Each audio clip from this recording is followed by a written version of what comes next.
इस वक्त हम खड़े हुए हैं नेशनल हाईवे 248A पर, जो मेवात से होकर गुजरता है और दिल्ली और अलवर से मेवात को जोड़ता है।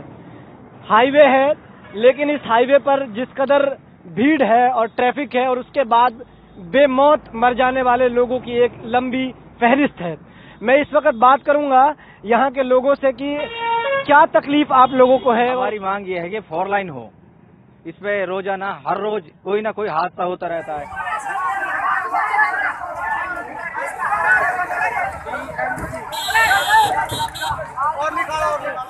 कल भी एक हादसा हुआ है, सरकारें भी मान नहीं रही आप लोग की बातें, तो यहाँ के नेताओं तक आप लोग अपनी इस तरह की मांग नहीं रखते हैं? रखते हैं जी, नेता कोई सुनाई नहीं करता इस पे, बस बात को यूं ही टाल देते हैं। यहाँ पे जो ये रोड गुजर रहा है, इस रोड पर रोजाना 2, 4, 10 क्या नाम है की मौतें होती हैं, लेकिन फिर भी सरकार इस तरफ ध्यान नहीं दे रही है।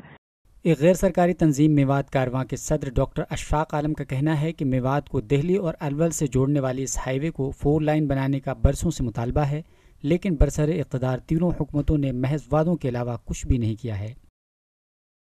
हम सब संगठनों ने, मेवात कारवां ने और सारे संगठनों को जोड़ करके माननीय मुख्यमंत्री नाम के महोदय के नाम एक ज्ञापन दिया है कि भाई इस रोड को जो 248A नेशनल हाईवे है, इसको जितनी जल्दी हो 4 लाइन बनाया जाए, बीच में डिवाइडर दिया जाए ताकि लोगों के मरने की तादाद कम हो जाए।